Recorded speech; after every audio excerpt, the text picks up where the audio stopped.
like it better work. Telling me it's being live streamed. Okay, good, good. Because I don't have it quite back on mine yet, but it looks like we're here. Okay, so I'll let it sit there for a second, just to let people realize that it's happening. And and then we'll get going. So yay. But yeah, this will be a lot of fun. So again, thank you. Thank you so much for being here.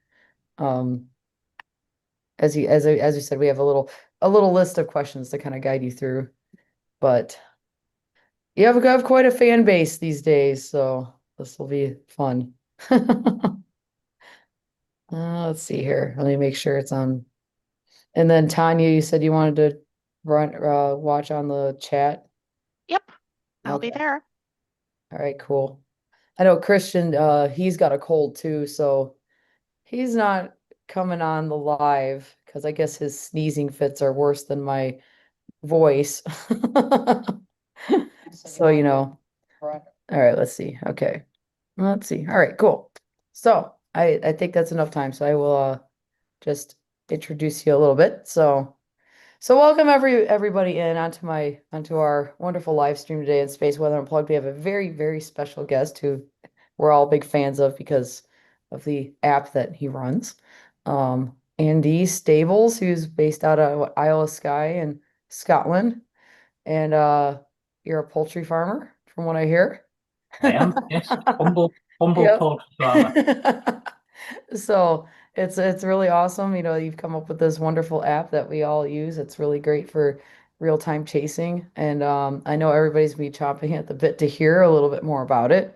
And we do have a list of questions to, you know, start this off. But I might try to hand it over to Tanya to read them because my voice is a little messed up. So I did do the sharing privileges if you have anything you want to share, but I you don't did have to. bring I did So bring a few pictures just in case. okay. So we could just roll with the questions at first, and then if you feel like you need to have a picture to share it, I did turn those on. So Tanya, I'm gonna have you come up here, All right. I'm start gonna this. run the show. So Andy, again, thank you so much for coming in and agreeing to ask to be interrogated, as you said. Yes. Um, as I'm just gonna start, we all have an Aurora story. Somehow we managed to get into the field because it we got hooked. And I'm curious as to what is your story? How did you get into Aurora chasing? And you stayed with it for quite some time. I would say close to a solar cycle with the Glendale app. What is it about Aurora that continues to fascinate you? Okay, well, I first got into Aurora on Hogmanay, so we have Hogmanay celebration for New Year here in Scotland. And my wife and I were round at neighbours, and the event finished at about 1:30 in the morning, and we were walking home. And as we stepped out, suddenly there was all these bright, dazzling, like searchlights shining across the sky, um, like beams of light. Never seen anything like it in my life, and I had no idea what it was. But it was really, really strange and really unusual, and quite dazzling. So when I got home, I tried to take a photograph of it. And I'd never done any night photography or anything before, and I got my camera out and I was trying to take a photo, and it just the camera refused to take the picture. Um, and I didn't realize until later that what had actually happened was that if you leave the lens in automatic mode, you press the button and it just says, I'm not going to do it, and nothing happens. And I was Oh, pressing the button and it was just so I missed that. That was my first Aurora, and I could never get a picture. And then later on, I realized afterwards that, yeah, if I put it into manual on the lens, it'll do it. So a few weeks later, the same thing happened with Sky. It was doing the thing, and I managed to get a picture that time. Um, and then it was like, oh, amazing, and I'd got the Aurora, and then but telling people about it and showing them the pictures, and they were like, oh, will you tell us when it happens again? We want to know. So I ended up with a list of phone numbers of people who wanted to be phoned when the Aurora was happening. So in Scotland, we don't see people very often. So when the event happened and I phoned people, they would basically want a little blether and catch up how he was. And so this list was taking forever to get through. So somebody that I worked with at the time had never been on social media or anything, said, well, why don't you get a Facebook page? Oh. And then people can follow it. And when you get the Aurora, you can take the pictures, you can put them on the page, and everybody can follow it, and everybody will know, and then you won't have to ring them up. Mm-hmm. So that was when my Glendale Sky Auroras page started, which was around about 2011. So quite a long time ago. And then after that, it just kind of snowballed because I was interested in the data and how to predict it, and it was just a nothingness at that time. It was completely dead. Everything was really being done manually. But I started looking at the data and got obsessed from that, and then it just snowballed into what it is now. So yeah, it just went off the scale from that. That's pretty funny. Like, starts with a list of phone numbers. Yeah, that's exactly what it was. And you can't, on Sky, you can't phone someone without having a chat. So Right. you phone somebody and it's like, oh, I haven't seen you for a while. How are you doing? Oh, yeah. You're like, yeah, but there's Aurora happening and I need to phone the next Yeah, it's person. like, Oh, but it's like, don't you need to go outside. We need to stop. yeah, That so that is so how Facebook many was, that is how many groups actually started. And one of my friends, Beth Miller, in Duluth, has had the same system for a while. People just phoning each other saying, "Hey, Aurora's out," and then with social media, it got a lot easier. But again, there was that element of surprise. Hey, somebody spotted Aurora, as opposed to having an actual warning system in place like an app. So Aurora got to be easier to track, obviously, with the Glendale app, but how did the idea get started? You mentioned briefly that you got into magnetometers. What have you tried before the Glendale? So it's got to the point of Glendale, and why other tools were not enough for chasing? okay. Can I share a picture? Let me see if I can. By Can all I Yep, should um, be able to. And I know that was probably a loaded question. how do I share my screen? Ah, that one. Sorry, I've not done this for a while. Can you see my screen? See all my emails. Yep, there it is. Yep. I see it. Okay, 1 sec. So I dug these out specially just to. This was back in the olden days. Can you see the screen? Can you see the Yes. screen? Yep. So this is what Swipsy was like when I first started back in 2011. Um, really, really primitive. So on the screen there, you've got a dial for the BZ and you've got a dial for the speed, and you know how we all hate those.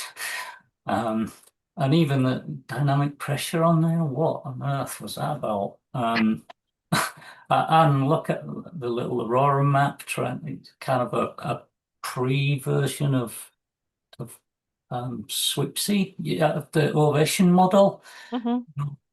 I don't know what it was even called then, if it was still ovation. It's not labeled on this,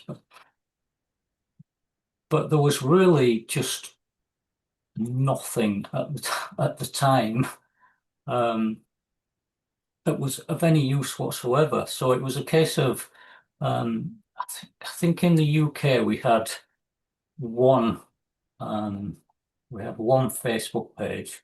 How do I stop sharing? I'll carry on sharing. Um, we had just one Facebook group that people could post in back at the time, and there was again there was this favorite site had been around for a long time. Aurora Watch. This is a screenshot from back then when I launched my app. Aurora Watch had been around for many, many years. I mean, a long time before I even got into it, I'd been following their alerts and had no success whatsoever. And if I show you some other sites at the time, so Yeah, here, share it one more time. I so, stopped it because you asked to stop it. So share it again. oh, okay, are you not? Am I not sharing? Yeah, I ended it because you wanted to stop it, so share it again. Okay, let's. There you go.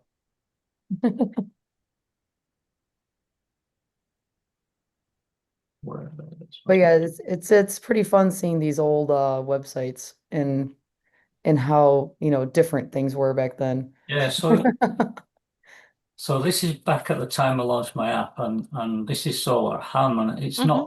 it's barely changed at all in that time. You know, it's very similar to what it always was.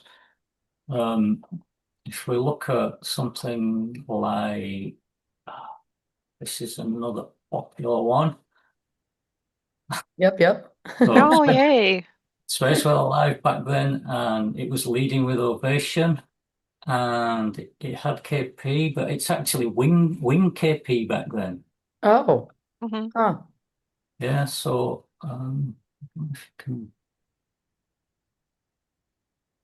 no, you can, yeah, you can see it there. Look, it's Oh, wing yeah. KP, which some of you, if you're old, you'll remember these things, and they were absolutely desperate for Aurora hunting. And there was a lot of sites at the time that were basically just KP is going to be 6.7 in 40 minutes. You know, that was the kind of thing you was getting off these sites.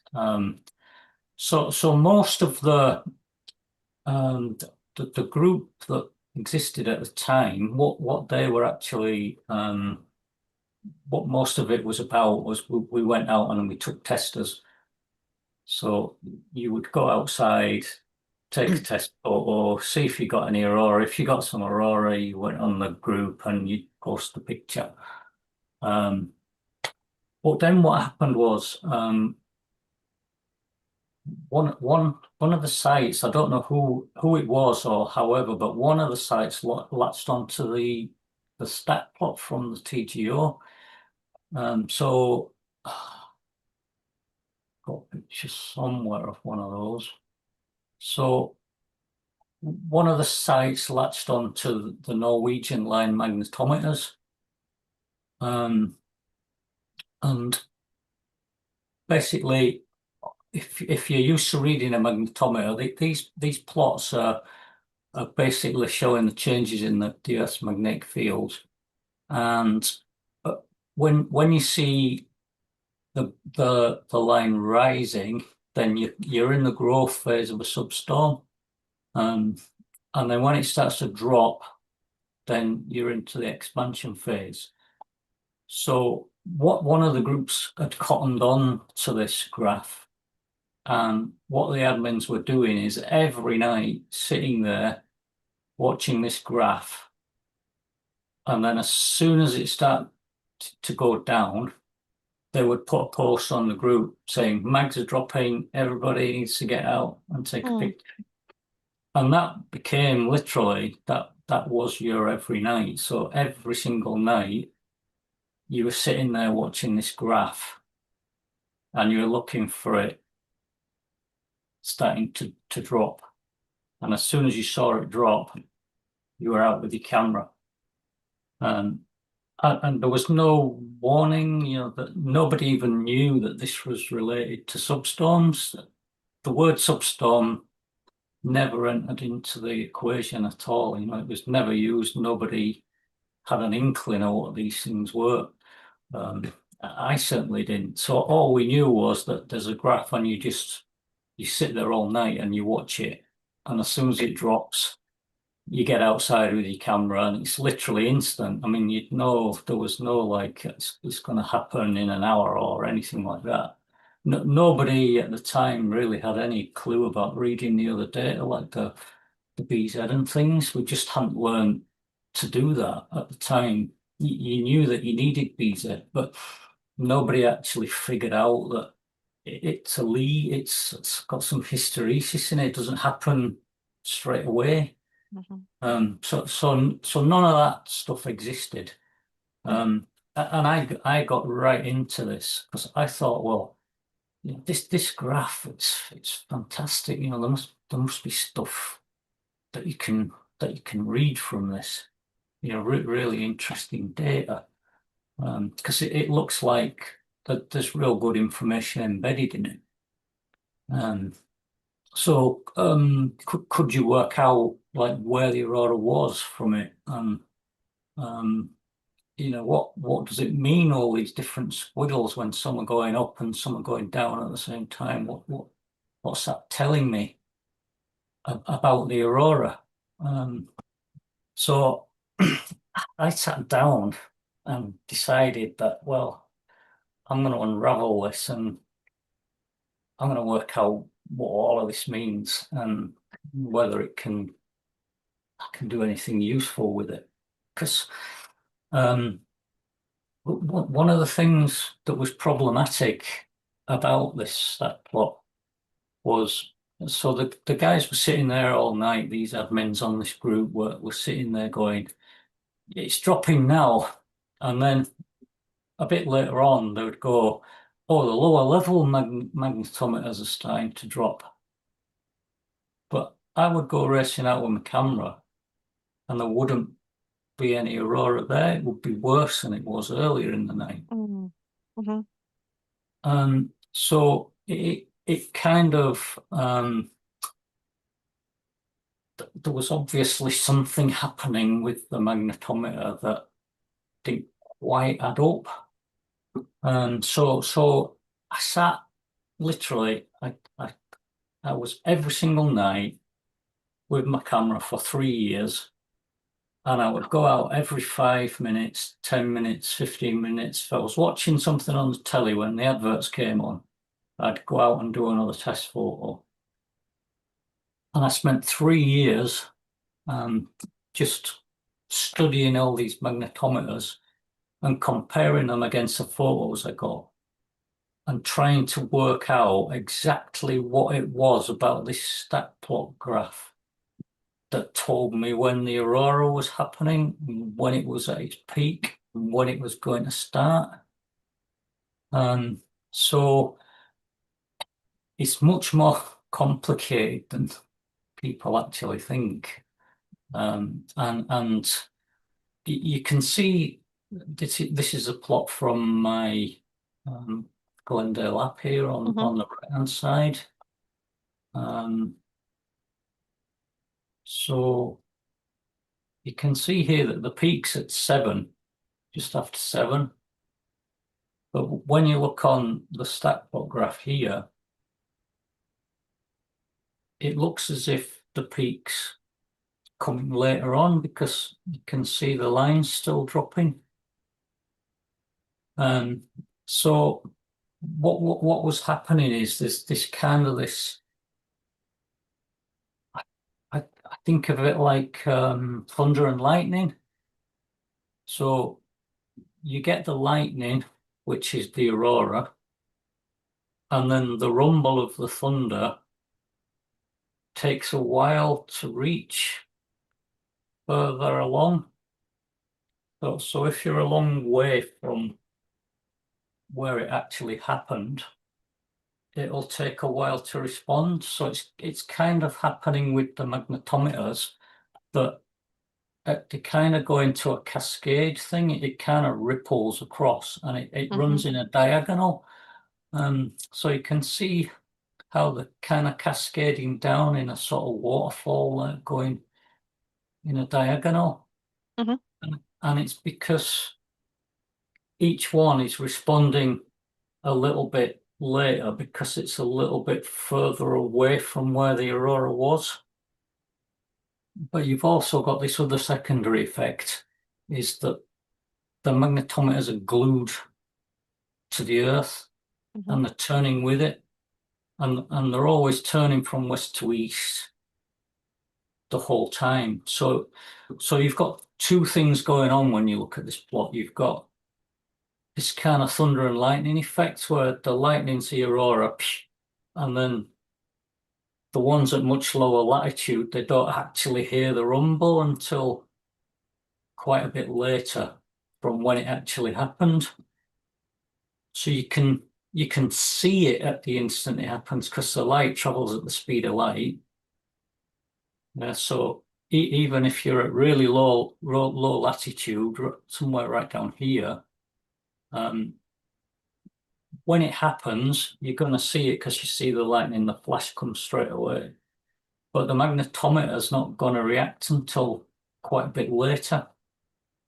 And this was one of the things that intrigued me initially about the Aurora Watch app, because I'd had that for years and it never worked, and it was always late. Mm. It was always late by about an hour. Oh, wow. Yeah, and it's kind of instinctive for people that when they first come to think about using a magnetometer, they think that the magnetometer that's nearest to them is the correct one to use. But obviously that's not the case because the one that's nearest to you is furthest away from where the actual aurora is happening. So it's receiving the measurement of the thunder much later than where it's actually happening. So the light travels instantly right the way down to where you are, but actually picking it up on the magnetometer can come later. So this was why the Aurora watch was always late. And I wanted to try and figure things out like that. Like, why is it when the guys are saying the lower level magnetometers are starting to drop now? You know, that it's getting stronger, get yourselves out. Why wasn't there any Aurora there? And that's because of this thing. So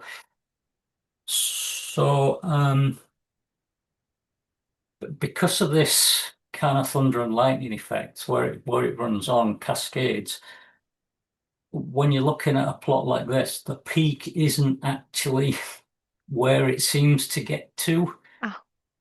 So it looks as if it's getting to a peak later after it actually peaked. So on the stat plot here, the peak is here when you can see all these lines merging on top of each other. And that you can see there on my Substorm tracker graph that's picked out. So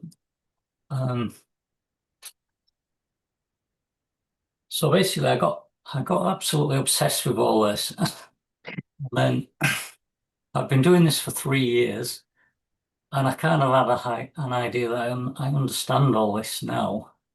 And then PWAs were invented, progressive web apps on the internet, which meant that you could make a website that looked like an app. So it was the latest thing, you know, the new invention. And that saved people. It's really expensive to make an app because if you want to, it's Apple side of it that's really expensive. If you want to make an app for an Apple phone, you've got to have a phone of every version. You've got to have a Mac, and you've got to pay a developer fee to make the app.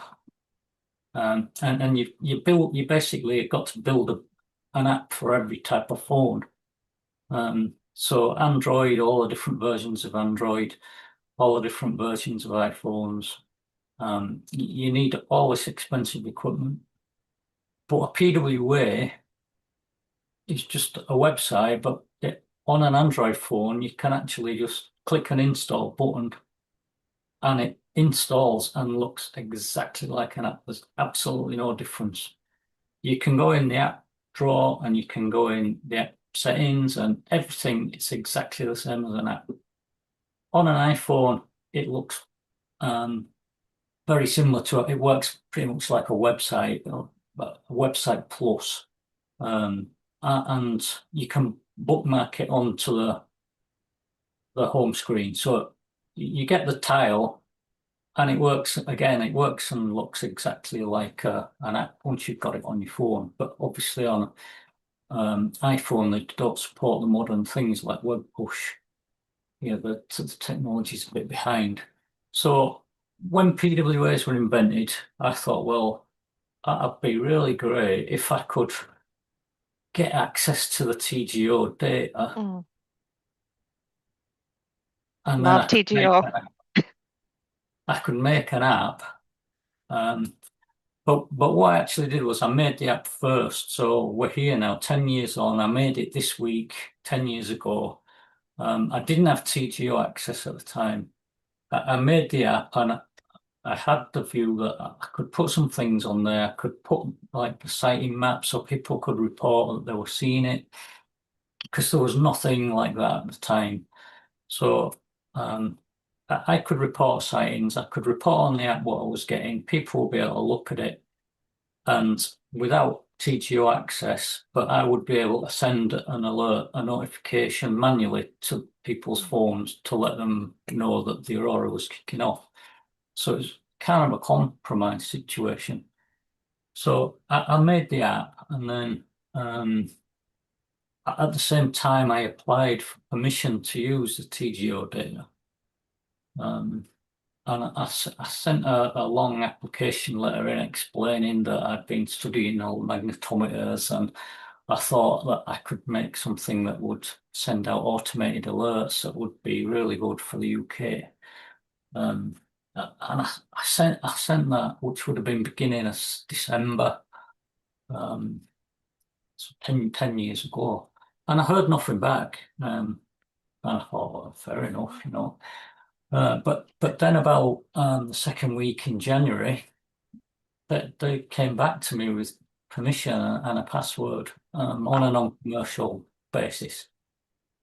And because I'd obviously done all the work, offline, I'd studied what was going on. So I thought I could make a Substorm tracker. And I did it in 2 weeks. I made the first version of the Substorm tracker. And then that first day when it sent an automated alert was just like a dream come true. I mean, it was Nice. You knew that you've changed the world, because I don't have to spend all night sitting in front of this graph waiting for it to drop. And you literally couldn't do anything else. You had to sit watching the graph, because you start watching something on the telly and then you turn around and the graph's dropped and you've missed the Substorm. So literally, it was like it was tracking and it was sending the alert out automatically. I was out of the picture. It's just great. I didn't have to sit there doing all this manual stuff every night. So that was basically that was the start of it, and obviously I got really, really obsessed with it after that, and more versions came, and but yeah, that's all that. All right. So when it comes to developing Glendale Lab, because obviously over 10 years it went through some changes, what were your biggest surprises and greatest challenges in creating the app? And what challenges are you still facing?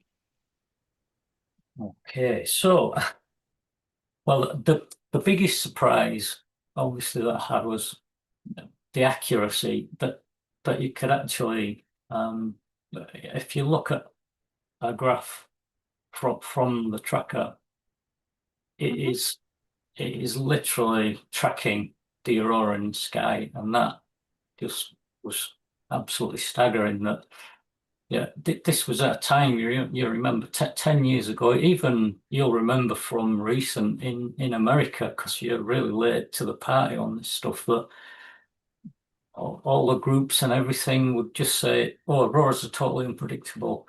You never know when they're going to happen. It's just a complete surprise." And when I built this, um, you're like, "Oh my God!" Literally, it shows you exactly where the peak is to the minute, and you can go back to your photographs, and if you're shooting time lapse, or you're shooting pictures through the night, you're chasing the substorm, your peak picture, your best picture for the night would always be matching up at that time. So it was just absolutely incredible that the accuracy that could be Mhm. achieved. And then as I got further into it, I was trying to work out, can you work out exactly where the auroral oval is from the magnetometer data? Because I had a hunch that was feasible, and I was obviously I got quite into trying to figure that one out, and it took me a few years to crack that one, but then I adapted the tracker so that it actually tells you exactly um, where the aurora is as well. So it's not just tracking strength of the substorm, but it's telling you exactly where Mhm. it is, where the actual aurora is.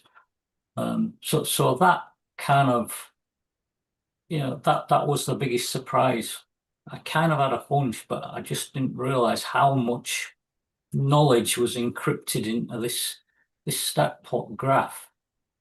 Has got a colossal amount of really useful information embedded in it. And when you learn how to read it, it tells you all the things that you want to know about the aurora. And another thing that I came across that was quite a surprise was, obviously everybody knows that BZ needs to be negative for the substorms, but I was tracking all the substorms, and I was at the same time as tracking the substorms, logging each substorm and when it started and when it peaked, and also what the BZ was doing and what the BT were doing, and the speed and the density and that kind of thing. And then after a few years, I had enough data to start looking at statistics on those, like, how many, what's the BZ correlation? Is the more BZ, if the more BZ it is, more negative, is that making the substorm stronger, that kind of thing? So I was really looking at things like that. And one thing that really surprised me, one of the first things I found, was that about 70% of substorms, the BZ was positive. So that kind of was like, oh, no, that's not what I was expecting when I started this. I was expecting the BZ to be negative for the substorms, but actually most of the substorms had a positive BZ. So that was kind of a bit of a, oh, all right. So obviously I kind of knew there was a bit more involved there, and it took a while longer to look at that. And the other thing, the last thing that surprised me with this was the fact that nobody else was interested. There's only me that's interested in this. Everybody else was interested in Helio. Helio all over the internet. Everybody's into coronal holes and flares and dimming and all the rest of it, but there's only me that was actually interested in what happened after L1 and trying to predict these things and track these substorms and work out when they happened. So it surprised me. I expected that when I began this project and I showed people what could be achieved with the magnetometer data, I expected all the academics and the universities and Aurora Watch and everybody to, oh right, yeah, well, let's go down that route and run with that because that looks like it works. But I'm still here now, 10 years later, and there's still only me that's interested in this stuff. And I think Tanya a bit now, but yeah, nobody's interested. So that was a big surprise. So yeah. So let's actually talk about the substorm predictor that is a part of the Glendale app, because some substorm tracker tells us what Aurora is doing, but part of the Glendale app that is really valuable is the substorm predictor. And how does it work? And I know you're not going to tell all the details, but give us some basic idea, because it seemed to work like magic. It's pretty accurate at indicating the interval when the substorm is going to happen. And I have gone to catch Aurora literally 20 minutes away from my house based on those predictions.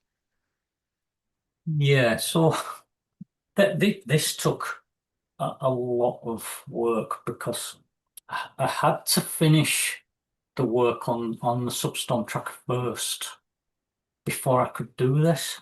And I should probably explain just a little bit more about the substorm tracking before I go into this, because it might help. Yeah. Yeah. So just so that take this diagram up and explain a few things about this. So the thing about the tracker is I use 40 magnetometers at the moment, and they're arranged in a matrix to try to make sure you've got a slice through kind of a representative slice through. If you imagine a stack plot, you need to dot some stations across here so that you can work out where the aurora is. So I use 40 magnetometers to do that. And it, as I mentioned already, it gives me the strength and it tells me exactly where the oval position is. Now, the thing about this system compared to other systems, so you'll be familiar with all the indexes out there. There's AE index and AU index and KP index, and that they're all using a fixed constellation of stations, and they generally tend to string them in like a necklace around the Earth. So so they're not arranged vertical slices across latitudes. They kind of string them around longitudes, which doesn't help with trying to track the substorm. If you want to track the substorm, you need to have a slice running through the latitudes at the same longitude, which allows you to obviously work out where the substorm is and how strong it is, and also basically where exactly the upper and lower limits of the auroral oval are itself, and where the epicenter of the auroral oval is. So I basically built this system to track the aurora, not the station, and that's what standard indexes that you see on the internet are doing, so they never track it properly because they've never quite got the stations where they need to be, because the stations are rotating around the Earth because they're fixed, and the aurora's going up and down, and the Earth's turning around, and you're trying to land a station where the aurora is to get a reasonable measurement of it.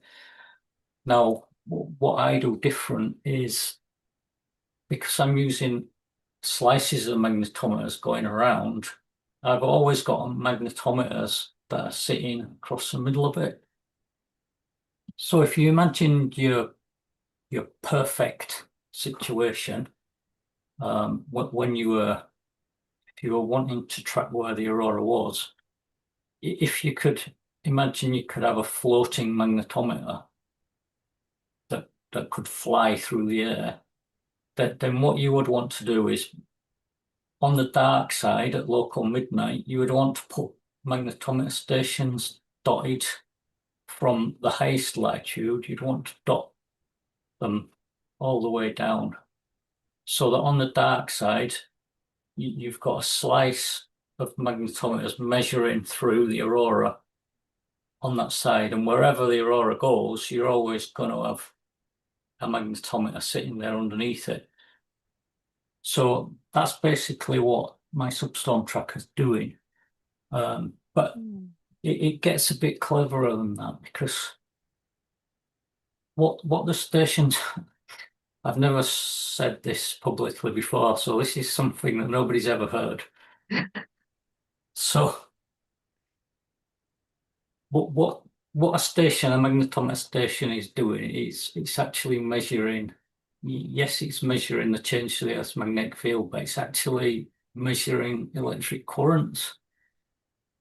Now, what's interesting about the currents is that they're coming in from the magnetosphere, that they're coming into the ionosphere, they're traveling along around the Earth, and then they're coming back out again. And so what that actually does is it's almost like, now imagine a station, a magnetometer station, is somebody having a telephone conversation. So when I speak, it wiggles. Yeah. So if you imagine that the current's flowing around the Earth to someone else at the other side of the Earth that they're having a conversation with, and you can have a bit of chat going on with across the Earth. So what you get is, when on the dark side, you've got somebody having a chat and it's sitting in the aurora, but actually you get a secondary signature somewhere else on the Earth. There's somebody talking to it, because the electric current is actually passing around.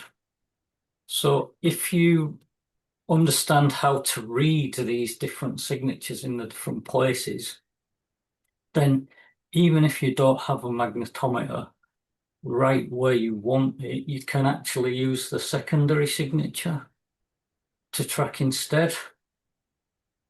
So it gets really clever. So if I just talk about this diagram again, so you see this, the stat plot here on the left, and you can see how it matches the Substorm tracker on the right.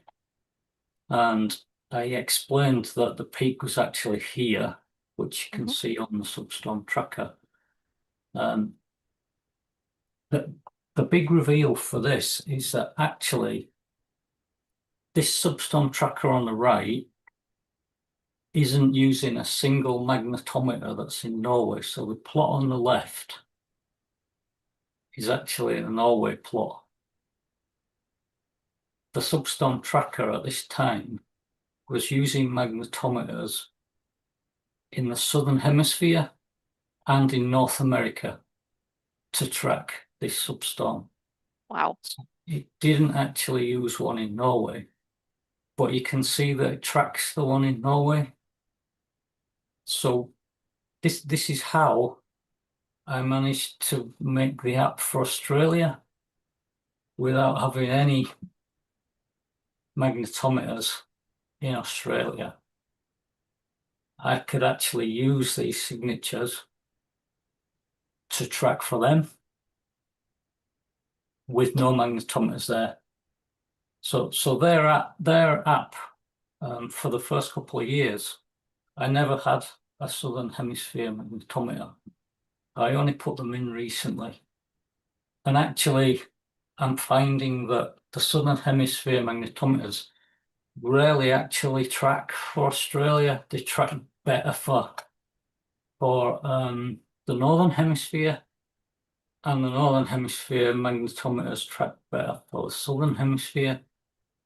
So there's a bit of magic that's going on here in the plots, that when you know how to extract the data out of the stack plots and the magnetometers, you can do incredible things that you would never have thought possible previously.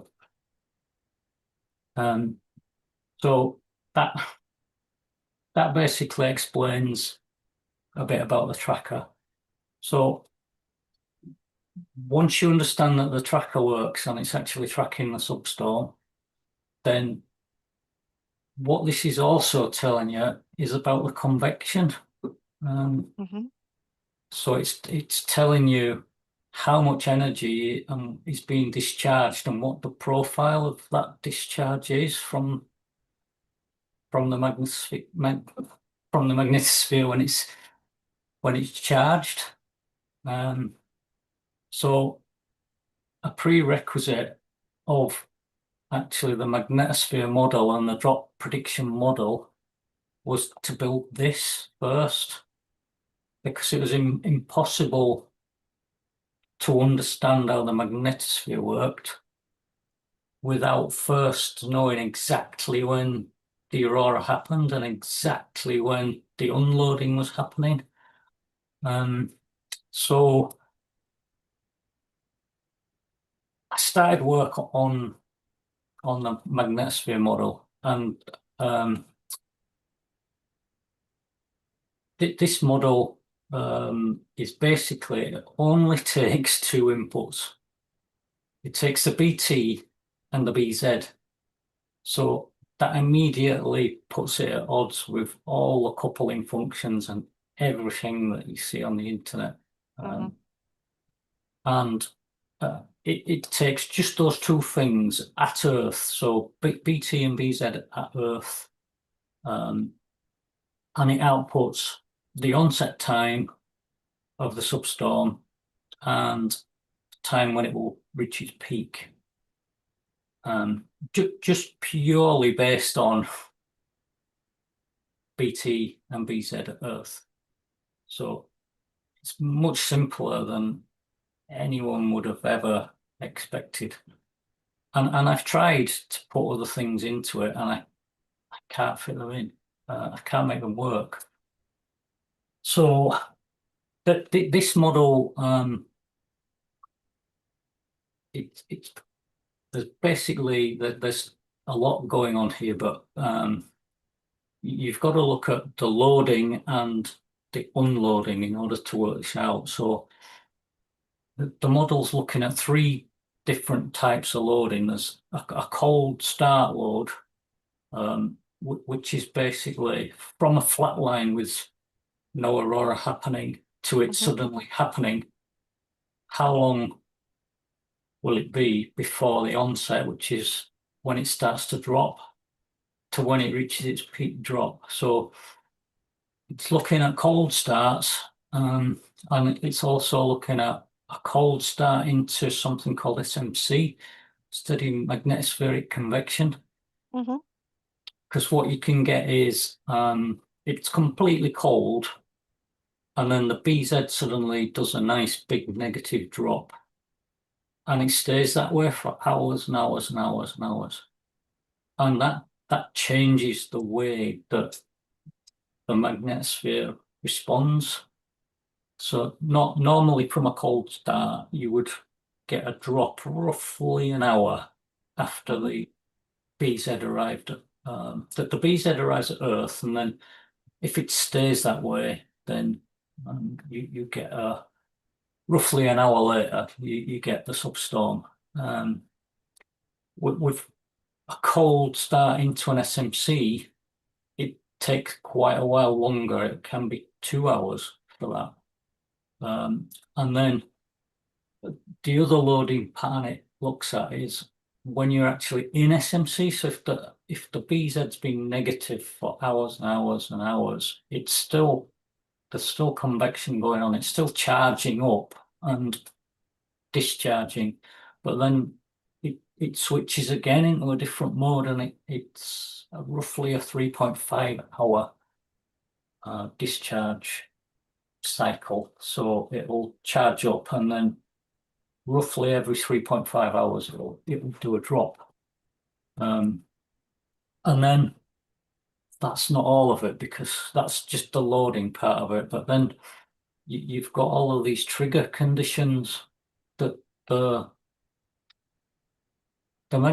magnetosphere doesn't like change. So it likes the IMF to stay constant. It doesn't like it to move. And if it does something surprising, if it moves suddenly, the commonest one that everyone's familiar with is if the BZ suddenly goes positive after being negative, it throws its toys out of the pram and it'll just discharge everything that it's got. So it'll just unload there and then. So that's one of the things that's the most common pattern, and the academics actually argue over the existence of that, which is really strange. But Yeah, that there's yeah, quite a debate going on in the literature as far as what percent of substorms are triggered by that flip. yeah, So some people say that, yep, we looked at the data and it's a lot of them, and some look at all the substorms, and they probably include the ones that start that are cold start substorms when there is no clear trigger. BZ is staying the same, yet we get a substorm out of it because it's that initial response of the magnetosphere. So yeah. So if you include everything, then yeah, not every substorm will be triggered by a flip in BZ. yeah, well, I think I'll just explain a bit that there's actually I've got 7 types of these in my modeler, so it's not just a Wow. BZ movement. Yeah, I track 7 different triggers. But the thing with these is this is why the model's quite complex, because people would think that the BZ just blipped negative for a couple of minutes and then came back down again. And people will look at the plots and go, oh, it's gonna unload in an hour. And no, it's not, because so all of these things, what makes it complicated is you need to work out how long it needs to be sustained for. So it's not just a case of, yeah, the BZ goes negative, therefore, there's going to be a substorm in an hour. It's not. It's got to be sustained for a certain amount of time. And the same for a triggering condition. So little blip come back to how it was doesn't make any difference. So what I had to do was basically look at every single one of these things and log and record to work out exactly how long each thing needed to be sustained for. So, and whether it was linked to the BT, and how long each thing had to hold before it would actually cause trigger or cause a load. So that's why, even though I've told you it's just really simple, it's just BT and BZ, it's not. it's really complicated and things don't quite work exactly how you would expect. But anyway, so I got the model. I built model one, but one of the things in the model is it's really important to know when it's cold. So the first model I had actually used the tracker to tell you when it was completely cold. So it basically looked for it being ambient. So when it was flatlining on the on the tracker plot, you basically knew that the magnetosphere was cold. That the problem with that was the magnetosphere model wasn't completely independent. It was kind of connected to the tracker. So there was a bit of incestuousness going on that they were connected. So I built a second model, which was completely independent. So it works, it uses nothing else but BT and BZ of Earth. And it's pretty good. If you follow when it says, and it'll put out things like a substorm's going to start at about this time and it'll peak at around about this time. It'll get you out in the right place 93% of the time. It'll put you out before the peak. Mm. So, it's pretty solid. And in 75% of cases, the time it predicts is within 15 minutes of when the peak drop comes. And the lead time on the predictions is around about 90 minutes on average. So basically, it's giving most people plenty of warning of when to get moving. So this is, I would argue, this is kind of the biggest advance that there's been in decades in Aurora chasing, because you've gone from just the basic tracker model, which is telling you instantly, okay, so you know that the aurora's there at this minute, and you know it's getting stronger at this minute. You need to live in a place like me where I just step out the front door and I take a photo. But the magnetosphere model is actually saying, okay, in 90 minutes time, you're going to get aurora. It's going to reach peak then, and it's going to start at this time. So get yourself in position and be ready, and you get game on. So that is basically, in a nutshell, that's the magnetosphere model. Yeah, that's really awesome. It's funny how sometimes things can be simple. Like you're saying, it's like it's just these two things they use for this, but it tells you a lot. Yeah, it's really fascinating, that's for sure. I would agree. And the app, you mentioned already that the app works in quite a few places, and it's not just a statement. The app has been validated. So it is truly a citizen science project in its pure form. It's developed by Aurora Chaser, and it's been, from my understanding, validated by Aurora Chasers across the globe. So can you tell us a little bit about that effort? Because it is, it requires collaboration across many different countries. How Yeah, did it work? so obviously I did the 3-year empirical study first, so I knew exactly that this how this could work. But now when I look at the data, I've done 10 years of field trials myself. 805 auroras in the 10 years. More than that, actually, because I've had a few more since I did the stats, but around about 805 plus auroras and about 200,000 negative nights that I've tested myself. All of this, I'm using all of this to test it against the real sky. And then obviously the users are reporting the sightings. And I've got 600,000 positive and negative sighting reports in the database. I've got 1.2 million reports in total. And 50,000 people have reported. From every country, I've got records from all over the world now. Even had a sighting from Argentina, sightings from Antarctica, and then all your usual suspects. And even there's people picking up on the app in Russia now.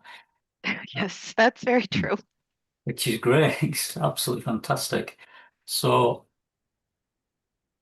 we basically 50,000 people have used it, and there are 200,000 registered, but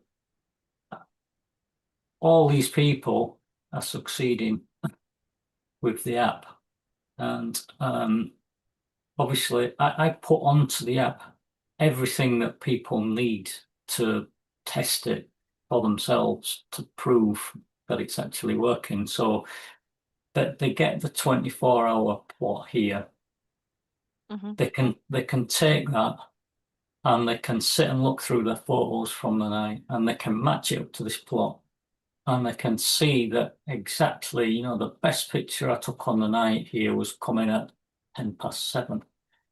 And if I pull up the data for this particular substorm, which I did, you can see that in Australia, a big rush of sightings start to come in as it drops below the red alert. You can see everybody's piling onto this, and loads of reports coming from Australia. It wasn't dark in the UK and Europe at the time. It was early evening, so in September this was, I think, yeah, September. So it wasn't quite dark enough for those, and by the time they got dark, it had all retreated. But you can see from the sighting reports that they're all matching up with what the tracker is doing. And then obviously when I was developing it, I was using a lot of photos from socials. That was a big thing that I was using. If anyone posted on socials but had a timing and a location, then I could test them against this and just make sure. Particularly, I was doing a lot of this when I was developing the models for the other countries, because obviously I wasn't there. But I could use things like webcams, photos on socials. Obviously, when people were using that, they're uploading images, which is really cool. So you can see what they're getting. And you can see that, over the course of an evening, say in the UK, you'll get people uploading out, say they're uploading early on in the substorm and it's not strong. You can see that as the night progresses and the substorm gets stronger, the pictures are getting better. So all these things give you that confidence that it's all working. And also, you can test this against any stat plot that you want in the world at any time, and you can test it against any other index from any other favorites that you've got, from DST to AE to AU to whatever else there is. So you can prove categorically that, I mean, it really does work. Very nice. The app is 10 years old. So how did it change over that time? And we're excited to learn about what's coming for the app. What are your Okay. plans? Right, I'm going to share a different picture now. Yay! Sounds good. I actually found this on my old website. That can you see that? Uh-huh. That is in the beginnings of the app. That's May 2016. So imagine 10 years ago, this was what it was looking like about 5 months after it had been launched. So the graphics aren't as pretty. It didn't have the little trend lines. I was still showing individual magnetometer stations because I was still working on the Substorm tracker. I wasn't at the time totally 100% trusting it because I'd only just built it. So I wanted some stations on there that I could check just as a sanity check that everything was working properly. And you can see little things here where I was starting to tentatively look at magnetosphere stuff. I was looking at the basically integrating under the plot on the tracker to work out what the area was. So how many NTs were going into that drop to measure the strength, the amount of magnetosphere discharge, and trying to look at those and understand those. And they got dropped later, obviously. And you can see that I was looking at individual periods of negative BZ, and I was listing out the periods and looking at them and analysing each one and displaying them on the app. So you can kind of see back then the grains of where things were heading and the kind of things that I was starting to look at. Mm-hmm.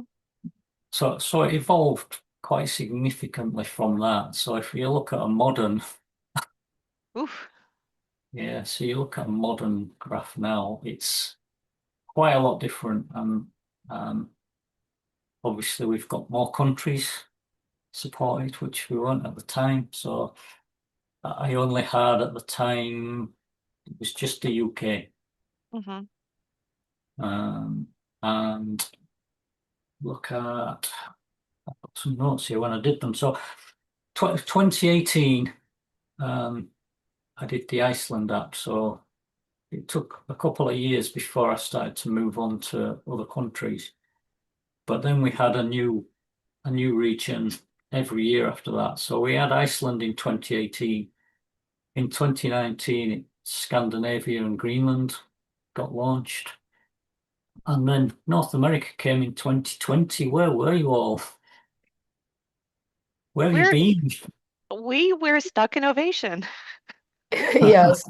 And then and keep twen- and KP. And and then Helio. Yeah.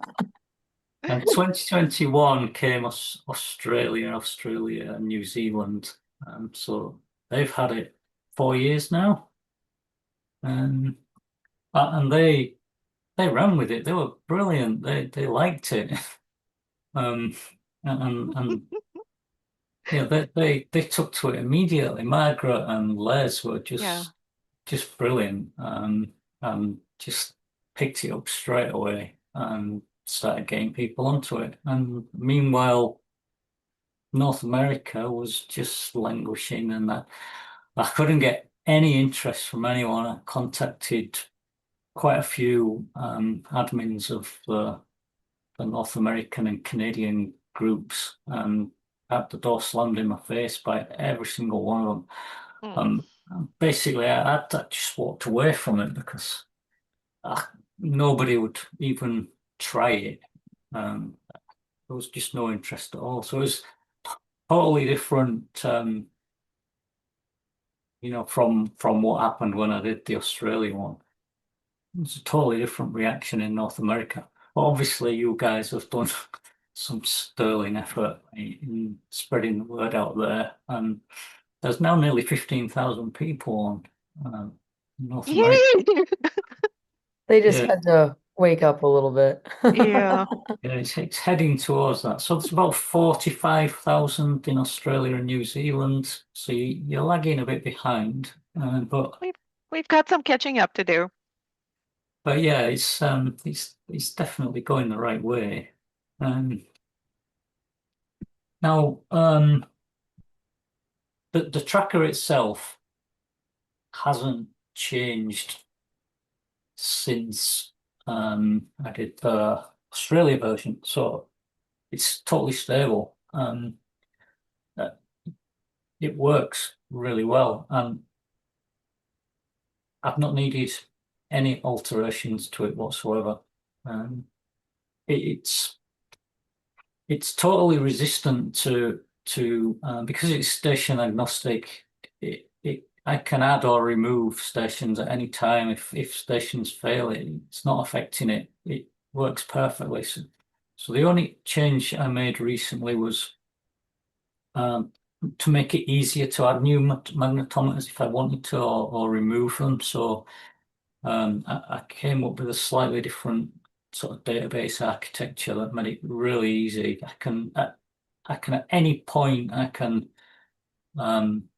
take any magnetometer. You could pick any magnetometer in the world, and if there's an API for it, I just have to fill in a little form on my admin system, and I can just add that magnetometer. It'll just plug straight in, and it will make no difference to the model itself. Everything will still work exactly the same as it would.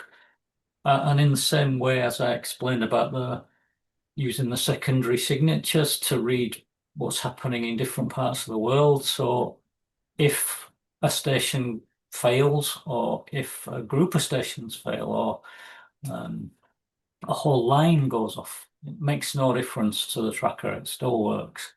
And the way to think about it is, imagine you've got a 40 megapixel camera and I've got 40 magnetometers. Imagine 5 of the magnetometers go offline. It's the equivalent of you going from a 40 megapixel camera to a 35 megapixel camera. You're not going to notice the difference. It might minor. So the model's just totally, it just works. It's bulletproof. Anything fails, it just soldiers on, and it still works. So that's completely stable. I've got this thing, the Japanese saying the Kaizen. Yep. Basically, it's continuous incremental improvement on the app. So everything continually gets tweaked and improved, and people very kindly report problems or things that aren't working, and they get fixed, and I just make little improvements along the way constantly. So I'm constantly adding new things in. So a few things that came in recently was I added an advanced FAQs. That's just an educational thing. I've added C-core onto the flares. I don't know if there'll be one there, but yeah, I've added C-core onto the flares. So this is live now. This is the actual app. When you've had a flare there, you can click onto the CME, and you can see that there's a CME coming off there. And this is something that obviously with the C-core now being so fast and LASCO being hours and hours behind, that you could wait till tomorrow to find out if there's anything coming off this. Whereas with this, as soon as the flare comes, this little tab will come up, and this C-core image will start updating, and it will keep updating for an hour after the flare peak, so that you can see if there was a CME effect. So you can really quickly and easily, without having to mess about, you can just pop on there and look. And obviously when Swiffle C-core comes, I think the plan is for that to be even higher update rate than these. These are once every 15 minutes, which is pretty cool for so I added that, and I've added at the bottom recently. I added in the graphs, you've now got the solar orbiter graph, and you've got the stereo anyway. You had that already, but I Super recently cool. added the solar orbiter graph With its location, which with its really location. helps. Yeah, Yeah, so you can. that's absolutely critical. So if you can find out if it's in a useful place, and then if you're expecting a CME or some other impact to come, you can use that. So those are new things that came recently. Over the summer, I was working on a dimming detector, Mhm. which is kind of redundant now that we've got C-Core, because um, I built a dimming detector. So after the flare, it would basically start looking for coronal dimming. And Tanya helped a lot with this in terms of the dimming area around I around the did flare not. site to try to predict the direction that it was going to go off in. So I built a dimming detector that was working that out. So it was actually looking at the flare, looking at the dimming region around the flare site, working out what the likely trajectory of the CME was. But it's yeah, it had two problems. Was the AIA imagery that it used got switched off. Yep. So I don't have the imagery that it was built to use. So I couldn't bring it live. And also it's kind of a bit unnecessary now that you can get this C-Core image within 15 minutes. So did I even need to waste 2 months building it over the summer? Probably not. So whether it'll actually ever surface, probably not. I probably won't now. But this is really good. Look, you can see the CME there coming off. Um, so there's no reason to try and guess it with dimming anymore because you can see it really quickly. Yeah. So that was another thing. In terms of future stuff, I don't actually have any new features on the roadmap, but I'm weighing up possibly something to look for larger scale structures. So to be able to identify things like a CIR or a um, coronal hole type thing, looking at that kind of thing and hit possibly hilled car type stuff. So in terms of new, that is basically where we're at. Not much, but I don't mean I'm not working on it because I'm running to stand still most of the time because I've got hackers left, right, and centre trying to steal the data. But quite a bit of effort this week with a hacker who basically built a system that could log himself into the app, and then he was trying to steal the data from the Substorm tracker. So he was stealing the data for the graph, and he was trying to steal the data for the Substorm strength indicator. And he'd actually gone to the trouble of building something to recognize the capture image that it gets displayed when you try to log in. So it gives you some random letters that you've got to enter. And he'd actually built something to recognize the characters in the image so that it could log in. So I had quite a bit of work on to try to get this guy locked out and change the system to make it much more difficult for him to get any future. And then there's always bugs. My wife goes, "Man, I'm always fixing bugs." Are you coming out? Oh, well, I've just got to fix this bug. So I'm constantly, there's always stuff. You can build something and it can sit there running for 10 years, and then suddenly one day it just throws a wobbly, and it just got hit by a bit of data that was just a bit unexpected and just chucks it off. So always working on stuff, never stops. And I will find new features to put in. It's just that right at this minute I don't have them, but they will come. Obviously, Swaffle is going to come in, and I've already updated all the to work with Paul. It will use all the data as soon as it comes online. But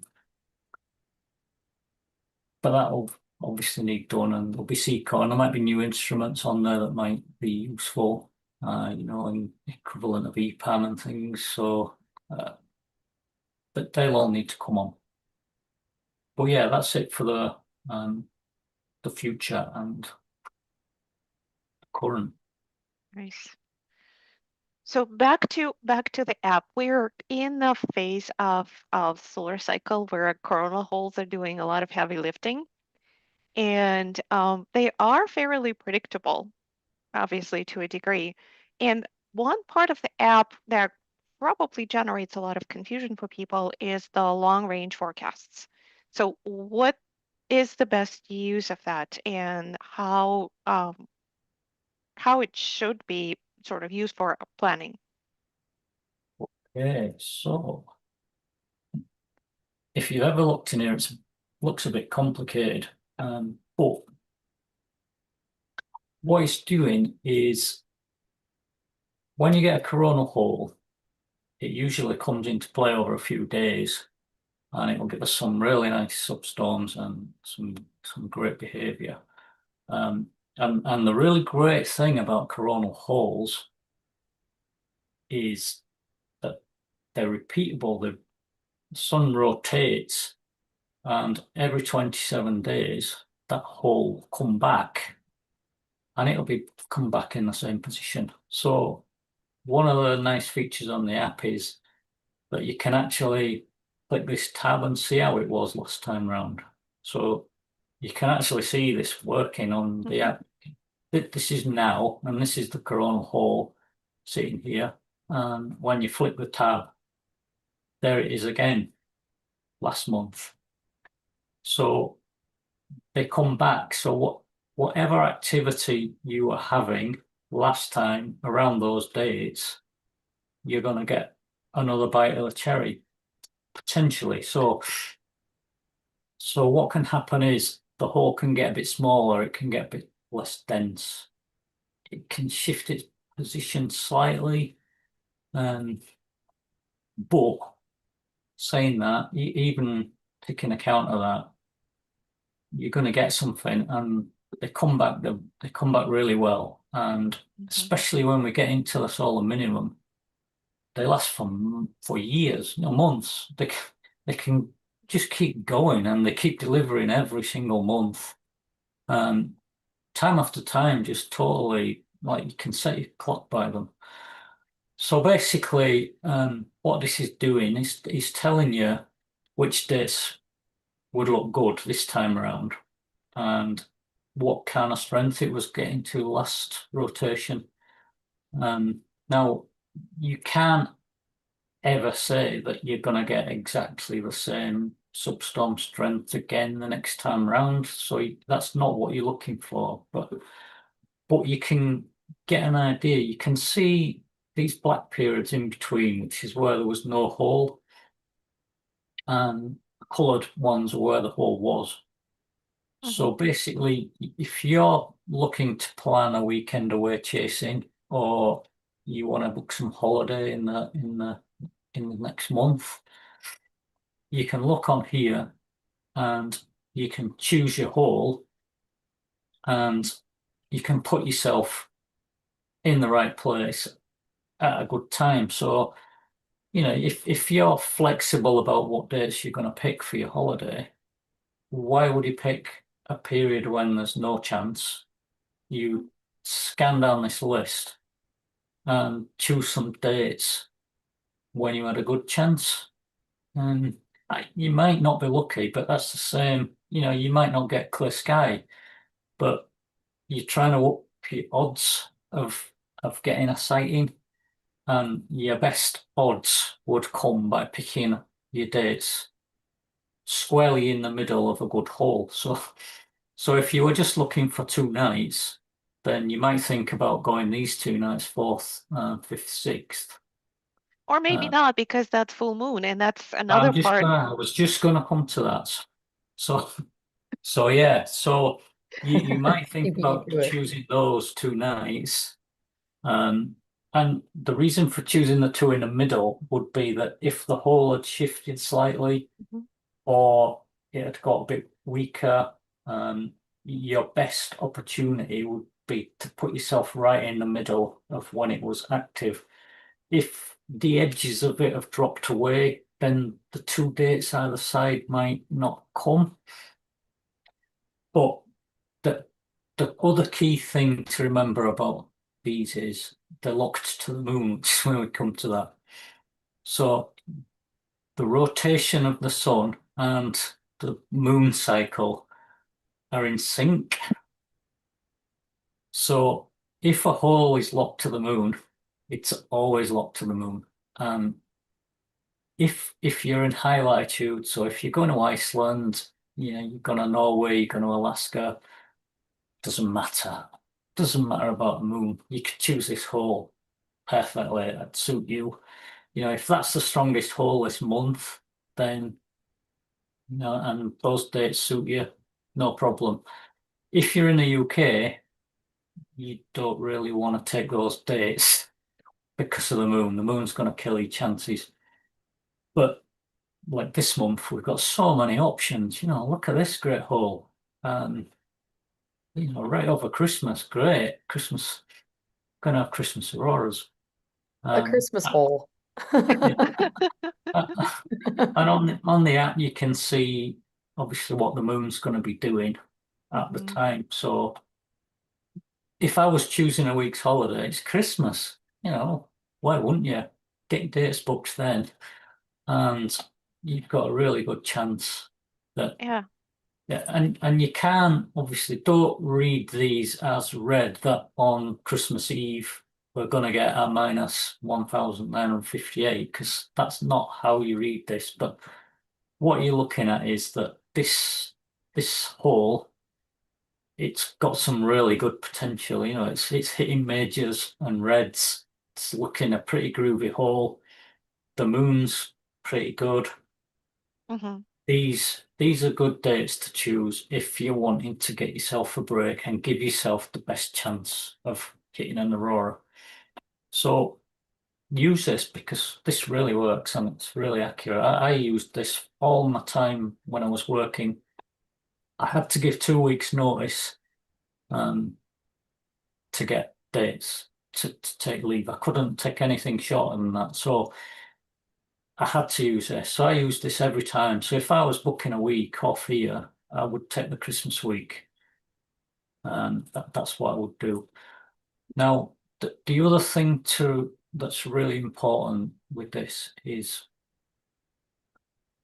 10 days from now, up to the next 10 days, you don't want to be using this because on here we can actually see what the hole is and whether it exists and whether it's the same size. So you can look at this to get an idea of what the hole was doing last time around. But 10 days, what's coming in the next 10 days, we can actually see here on the sun itself. So we can see if that hole's got smaller. We can see if it's got bigger. We can see that 10 days before it'll be effective at Earth.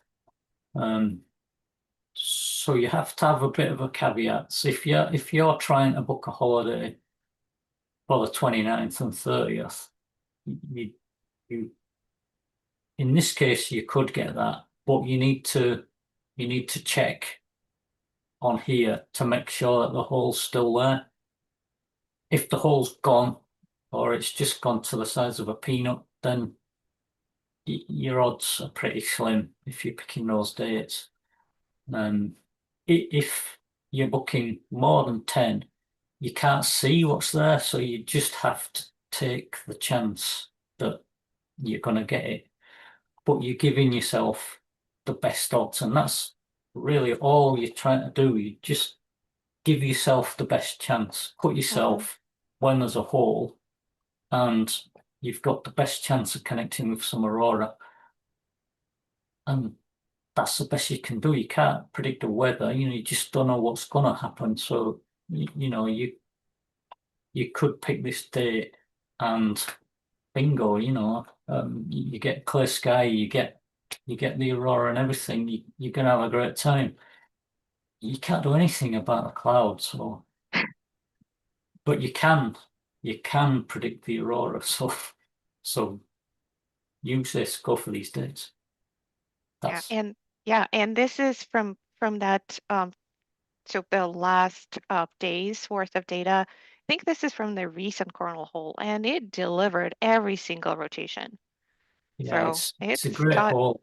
It's a brilliant hole. I just love And the terms here. It's and such you a get brilliant favorite hole. holes, you know. There's a lot of people on the app who will actually book flights to go to Iceland just on, you know, if they get a good hole, Mm. you know, tonight and they're getting a really good aurora, they'll book flights straight away for them 27 days ahead. So nice. they're ready for the next time. So auroras are really, really predictable. Don't let anybody tell you that they aren't predictable. They really are predictable. We know now. There's no guesswork anymore. We know what's happening. The only thing that's guesswork is all the helio stuff. Yes, yeah. It's on Glendale app. There's not guesswork. It's good. So talking about predictions, which solar wind metrics are most useful for predicting aurora? Because a lot of coupling models kind of throw everything but a kitchen sink to try to predict where aurora will be, and well, we know that doesn't work very well. Oh yes, that's perfectly true. So obviously, from my point of view, you only need the BT and the BZ. But I searched for years to try to find a use for speed and density, and I couldn't find anything other than looking for large scale structures. So if you want to know whether you've got a shock or you've got a CIR coming or a coronal hole or CME, then speed, density, temperature, BTBZ, they all work together to tell you what that is and identify that structure. So they're really useful for those. But in terms of predicting aurora, certainly if you're in the field, it's all about BT and BZ. That's literally what you would be using. Another favorite thing of mine is, I'll show you another picture. We like pictures. So Oof. if you've ever looked on the app in the IMF panel, you'll notice that I plot two lines together, the BT and the BZ.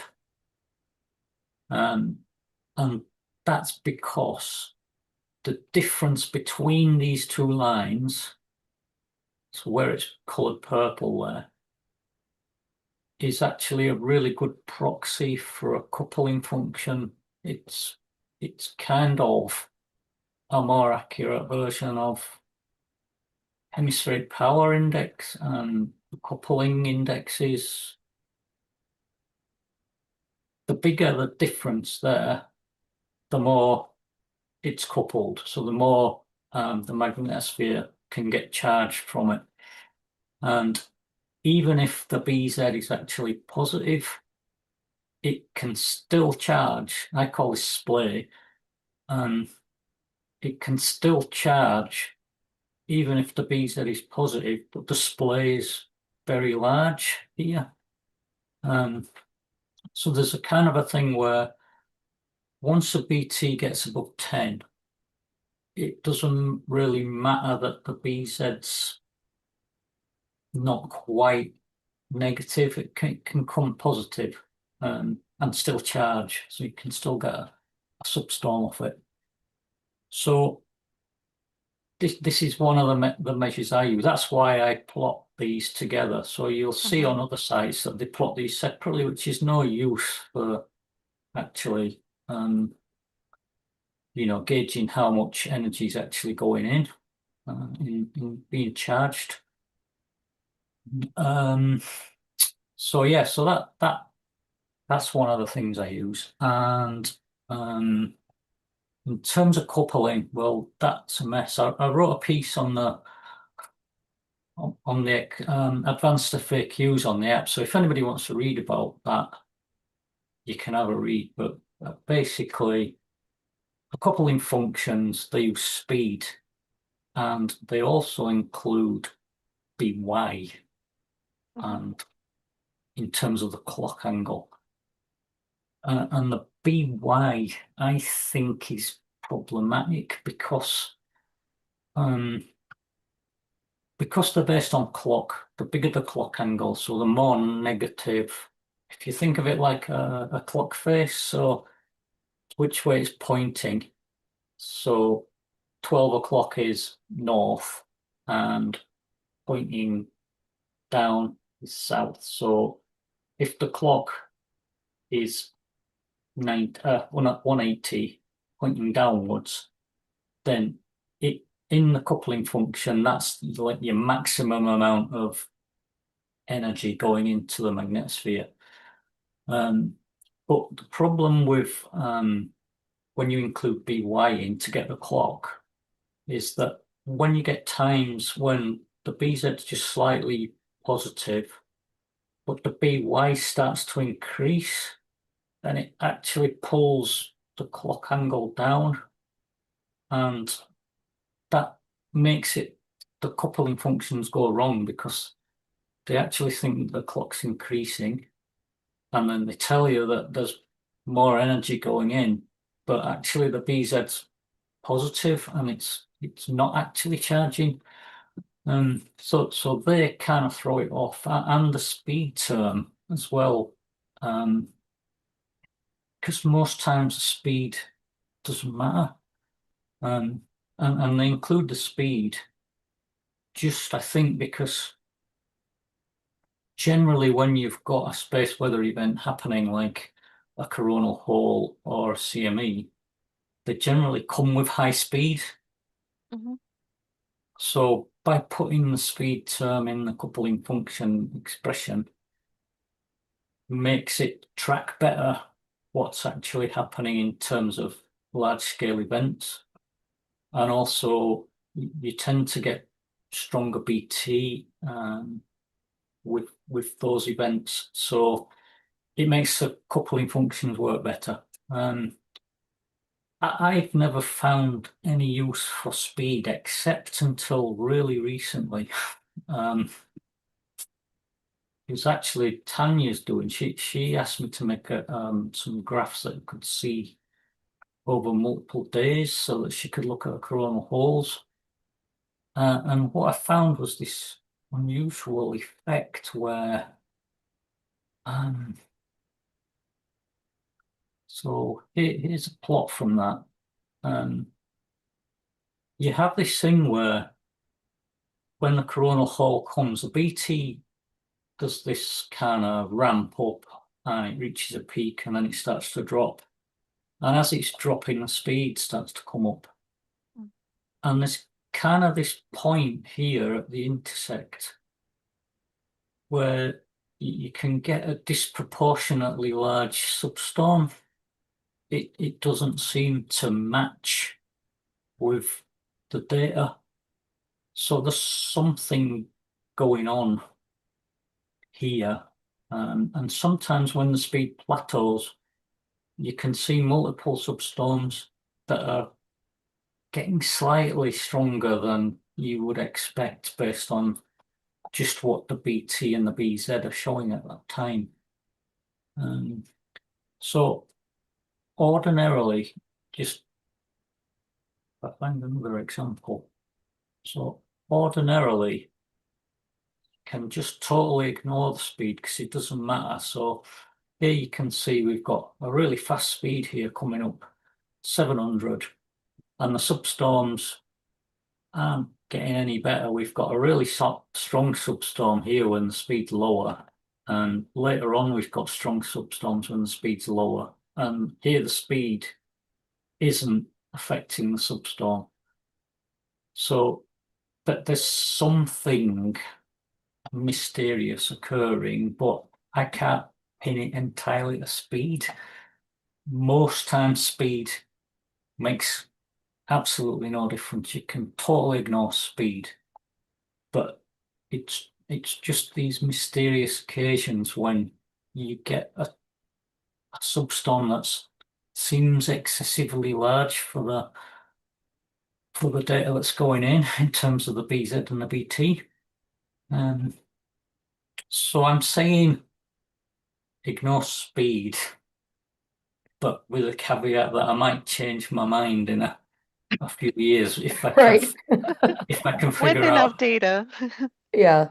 when I've got more data and when I can figure out what's going on here, whether it is something to do with the speed rising in that phase of the coronal hole. You can almost see it's two phases. We've got an IMF phase first, and then you've got a speed phase coming afterwards. And it's in that speed phase, when sometimes the speed plateaus and then starts to drop. And in the plateau, you can get substorms that look excessively big for the data. It's weird. I don't have an answer for it, and I can't explain it just yet. But basically, I went through the entire solar minimum without seeing this pattern, and it doesn't change anything in the magnetosphere model. So the times are exactly the same. So it doesn't matter that the speed there. It's not making the substorm happen earlier or later, whether the speed's fast. The predictor's still predicting the times correctly based on what the BZ is doing. The only thing that's changing is that the amplitude of this drop is getting slightly different. So in terms of the app, you wouldn't notice this. You'd just follow the data exactly as it was. It would be predicting the drop times. The only thing is that when it predicts the drop time, it would say something like a minor substorm or a moderate substorm. You might actually get a moderate when it said a minor. That would be the only difference that you would see. So it's not in any way going to impact on the field use of the app at all. It's just one little word in an outcast that would be affected by this. But it's something that annoys me because I don't understand it. So it goes on the list of things that I have to get to the bottom of and figure this out and see whether there is a pattern and whether I can program it up if there is a pattern. And then it'll become a feature of the app later down the line. So in the new features question you asked me, then this could make its way in. So things never stop. It's always continue. One of the other things I should probably mention on the metrics is there's another weird one called dynamic pressure. Just what madness is that? So it's just based on density and speed, and the claims are that is causing the magnetosphere to be compressed. I don't agree by that. So imagine if I was to stand a bar magnet here on my table and I light a cigarette and I blow the smoke at the bar magnet, which is equivalent of the solar wind plasma. That magnet's not going to move. But if I take another magnet and I go anywhere near that magnet, it's going to move. It's either going to jump to me or it's going to push away from me, depending on which I hold it.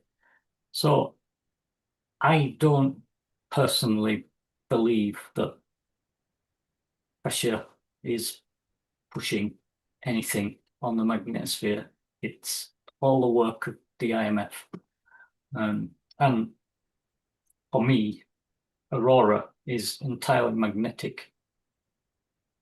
I don't see any, even with the speed thing, it would still be magnetic, because I think it's actually what the speed would be doing is allowing the field lines to stretch further in the same amount of time. Ah.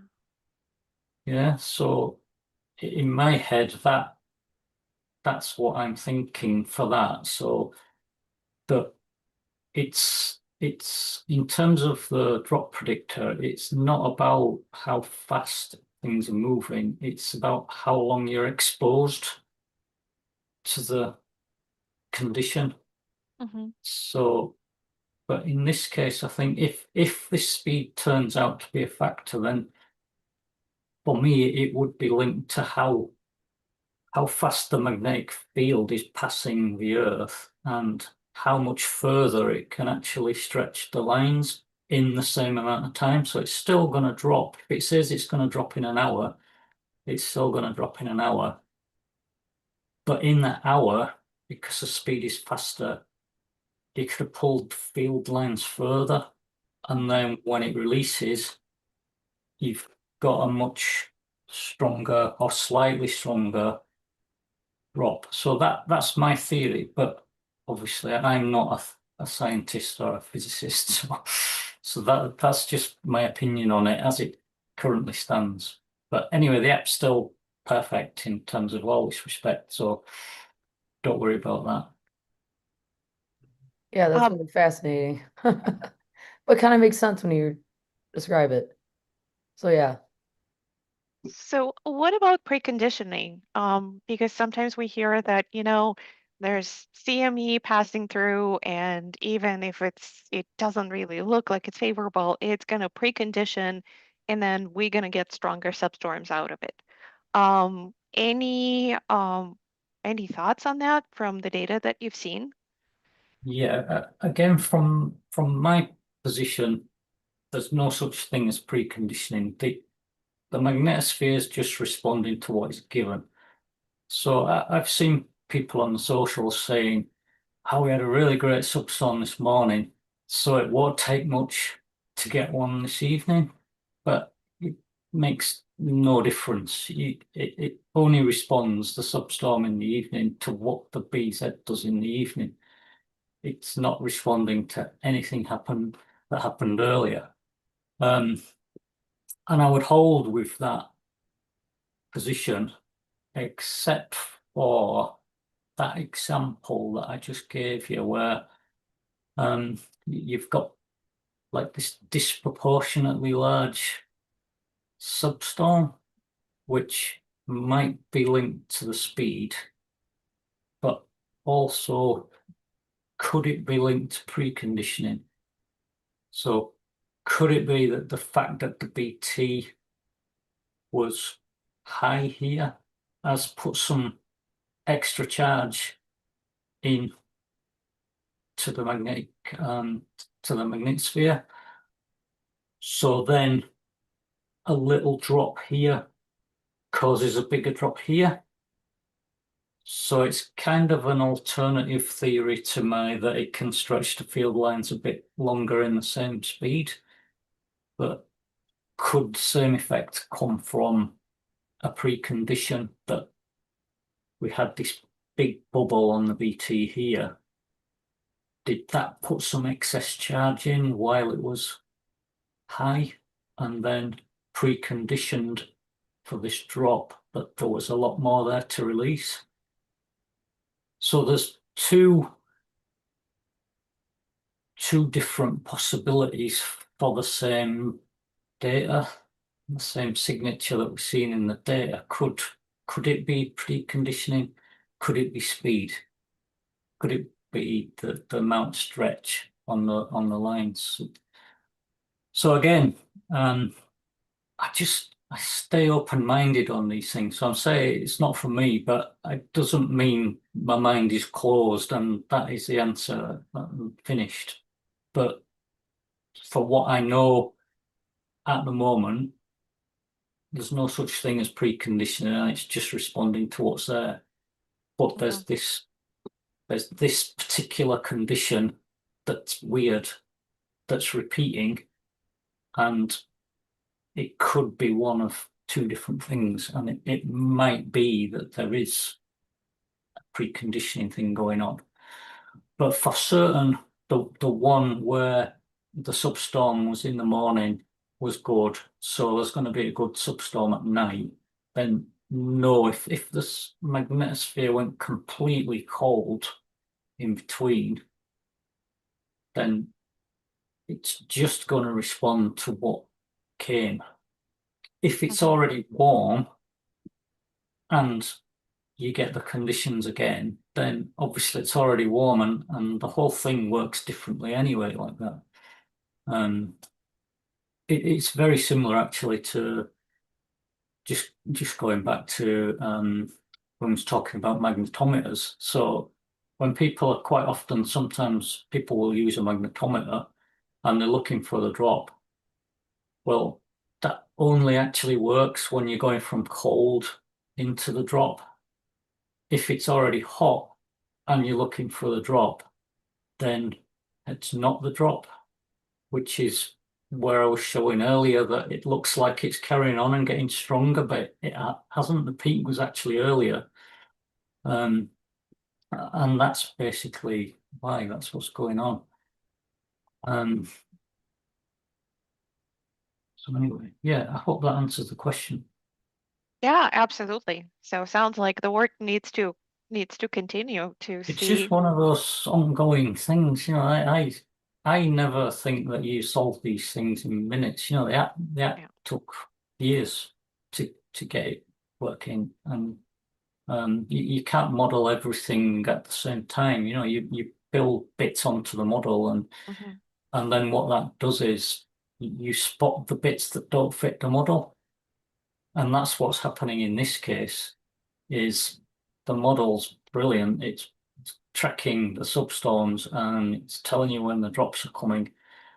But there's just this one thing where occasionally it's saying you're going to get the next burst's going to be a moderate, but it actually turns out to be a strong.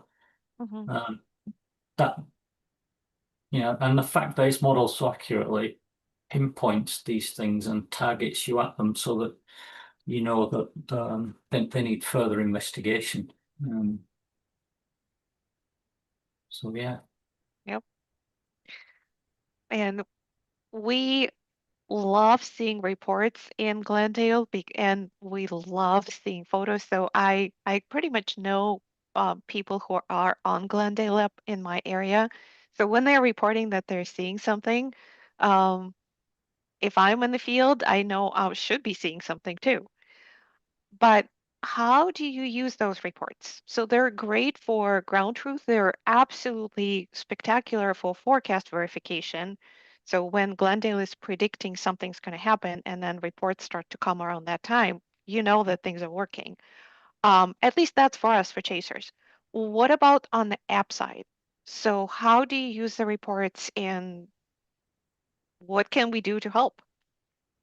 Okay, so I do lots of things with these map data. So obviously the ticks are appearing on the map, which is really, really cool.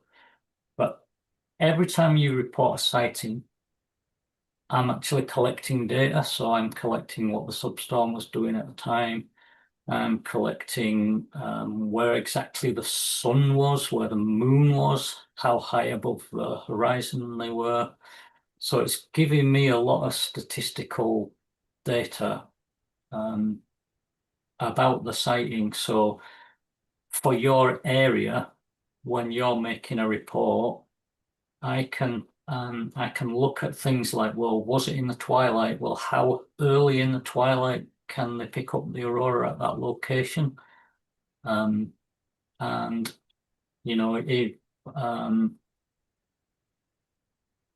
look at the strengths that they're reporting from, and I can look at the means and the standard deviations for a specific area. So you can say that in a certain place, they're generally getting it on an orange alert, or they're getting it on a red alert as opposed to a yellow alert.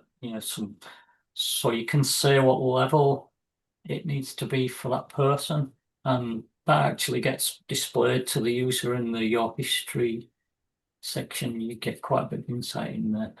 So obviously there's that. I use them also for testing the app. So all of the reports are keyed to the substorm that they were reported against. So in the database, I can go to any substorm and I can get every report that was connected with that substorm. And I can analyze, obviously, data from the sightings and the substorm, but also where there are reports falling in the cracks, so I can't associate them with a substorm. Then that gets flagged up to me, because could it be something wrong with the app, or is there a stealth, what I call a stealth aurora, which occasionally occur? Is it something like that that's going on? Is there a problem that I need to look at? Or sometimes it's just that the user's making a dodgy report and there's no activity and they've hit the button by mistake, or people do actually hit it deliberately, falsely. So there's this kind of sanity checking process. So I validate the reports. I check when you're reporting, if you're reporting in the twilight and it's not likely that you would get it in the twilight at that location or at that particular substorm strength. And if people very often report a diffuse aurora in the twilight, because the twilight makes the sky go pink. So I get people who every single night, as soon as the twilight comes, report a diffuse aurora, because they're just reporting the twilight, and they say, well, it's not the same time every night, it's different times, so it must be aurora. But the twilight times change every night, and they change through the year, so there's things like that going on, and also what catches people out is the moon. When the moon's rising and setting, the sky does fantastic colours. It's like sunset when you're taking photos of it, and people put that as aurora too. So there's all these layers of sanity checking going on that's based on sightings. Obviously, from a user point of view, they can go into their history, they can see all the sightings they made, they can see summaries of, I could probably show you mine actually. So I can't see you, just going to stretch it out a bit. So you can see it gives me tallies here. So how many auroras this year? H3. How many season? 33. Noctilucent clouds, 8. I'm ranked 21 in the world, and I'm 3-star. And it's telling me that my average strength that I get the aurora is around about -237, but quite a high standard deviation. So, generally I'm picking it up in the region of between just below 0 NT and around about 500. But usually I'm looking at it on a minor alert, which is, people who are familiar with the UK will be used to the grading system that yellow is Scotland, orange is Middle England, Northern England, and red is south of England. So that's kind of how that comes about. And you can also get on here your annual totals. So I've got 10 years worth of data because the app's 10. So you can see for the full solar cycle there, all my sightings, and you can see how they drop down during lean years, come back up again. And you can get, you can add late reports, and you can see a full list of all the dates when you've seen them. And you can click on this to get some extra information. So you can click on any one of those and get some data about the substorm and what your reporting were and who was the first person to report it and what kind of peak of the substorm was. So you can get all this background information, which is all coming from your reports. And the other thing for the reports is also they're the basis of your star rating. So I grade the user with a star rating so that when you're seeing, if you see reports coming in on here, if you see someone with a gold star, you know that it's someone who's pretty trusted to make the report and they know what they're doing. If you're seeing someone without a star, it could be somebody who's just a newbie, it's their first night ever doing Aurora, so they don't really have a clue what they're doing. So the reports are going to make up this trust level. And there's clever, obviously, there's a whole science behind this in its own right, because obviously, in terms of reporting, say, like in the UK, say, I'm seeing no Aurora in Scotland, where I am, but someone in England reports that they've got Aurora. Well, I know that the Aurora's not there, so that's false report. So just by the fact that me as a trusted user are saying that there's no Aurora, then anyone who's saying they've got Aurora below that is automatically suspect and potentially bad shout. So you can grade the experience of the user based on whether they understand about twilight, whether they understand about moonrise and set, whether they're making reports that don't correlate with what the more experienced users are reporting. So you can make a grading system for the user to give people confidence that it's a genuine shout. And also, this is why I like to use people's real names, because if you're seeing names on there that you trust, that you know from Facebook, and then you know that that's a genuine report. If you was just seeing something like Cockwomble from Minnesota reporting some sighting, then you'd have no confidence that that was a genuine report. But if you see something from Tanya Melnick, you know that it's something you can trust. And so yeah, that's how the reports are used. Awesome. So with app being more popular and hopefully will continue to catch on with North American users, how can we support the app?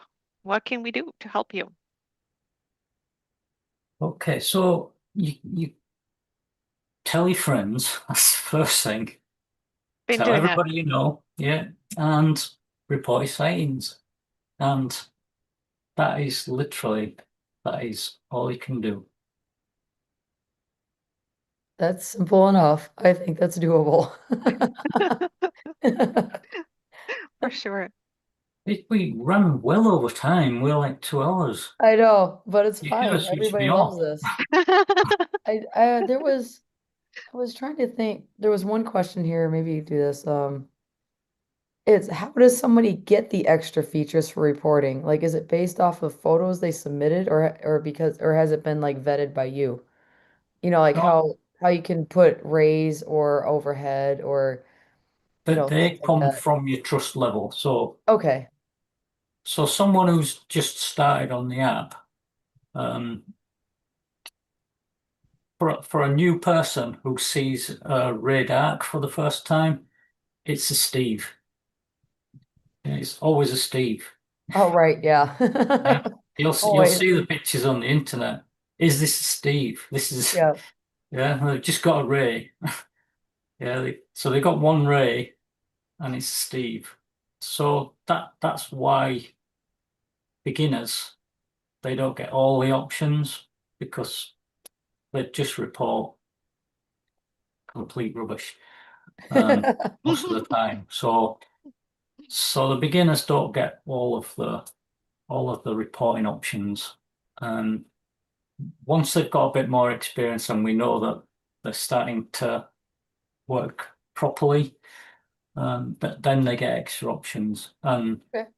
obviously, the higher your star rating gets, you get more features on the app as things progress. So currently, only the gold star people are getting this new C core feature.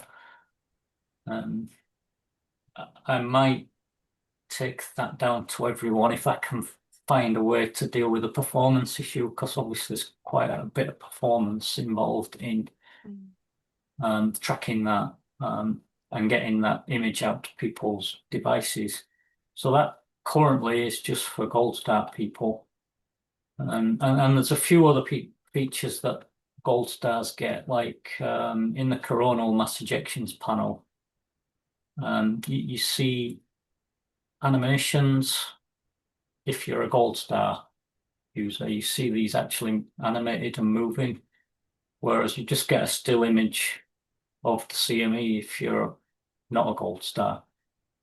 So that there's a few bits and pieces that are optional extras. Another one is the in the graphs panel.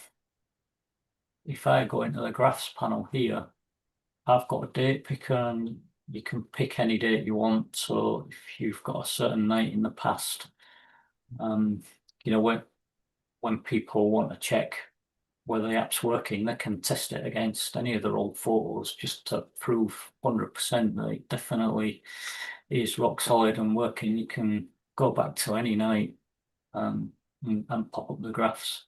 And if you pop a few graphs open and then you pick a date, it changes all the graphs you've got open to that date. So it keeps everything in sync. So if you're wanting to do a bit of science and look at what the IMF was doing at the same time for that substorm that you've got the photos for, and can get that stuff up. But that's again for just the gold star people. That works. Oh, it's really cool. So, there was other questions in here, but you pretty much answered them as you went through the Mm-hmm. different questions. So we're kind of caught up. But other than everybody just really appreciating you being here and explaining all this stuff to us, and super thankful for it, because yeah, you definitely have a fan base. Thank you. I'm sorry I So. kept talking so long. No, it's because it's really fascinating stuff, and like you went into, it's like it's like it is kind of like a little bit of magic being demystified a little, and then learning about how you get these little anomalies here, like with this speed and the substorm, and like, oh, maybe that could be something, it might not be, it's like, so there's just this evolving process with the app and just learning in general. I think one of the coolest things about this field is the fact that there's a lot of things that are still being debated and fought over, and it's not really settled, which can be frustrating too, but but it's fun. Well, it's really So, good trying to unravel these things. That's just yeah, my excitement in it, is trying to figure out all these things. right, And yeah, it's super cool. it's kind of it's open to citizen science. You know, the data that you need to do this is available, and that's what makes it great. You know, Mhm. it's not that the data is only available to the scientists and we can't actually have a good all around ourselves, but here we can get ourselves really dirty and can get into the mud here with this sort of stuff and try and figure it out.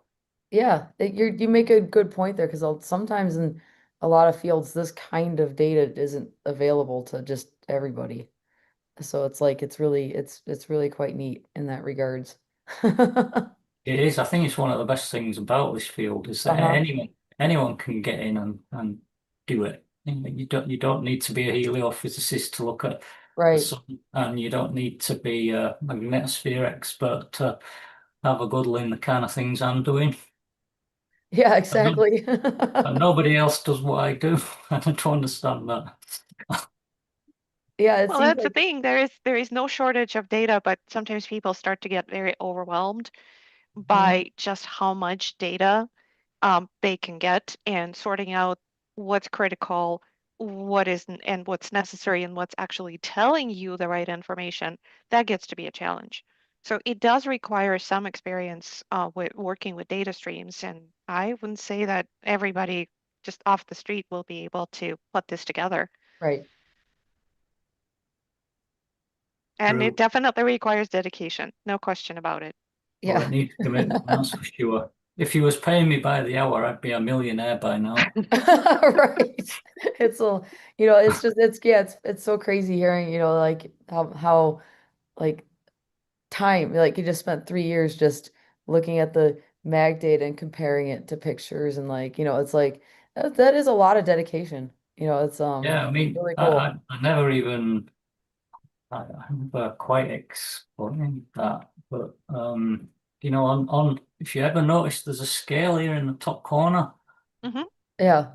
and a lot of people don't realize that there's a scale there. So every night I was having to get a ruler up against the screen, Yep. measure that in millimeters, and then go and measure on here the drops, and they get really messed up when you've got a lot going on like this one. You're Hmm. trying to measure individual lines for each station to work them out, and yeah, so it was really tedious work that taking the photos all night and then getting up the next day and going through all the plots and measuring all the angles and then trying to work out what the relationship was between this the aurora in the sky and what was happening in these deflections to try to work it all out. So yeah, hellish. Yeah. But look at the end product. It was like, yeah.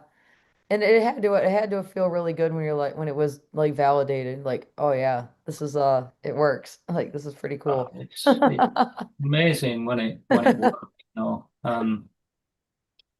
Just I was just blows you away really. And seeing it, tracking it, and just going outside and it's there, and telling you what time to go, and just going outside and it's there.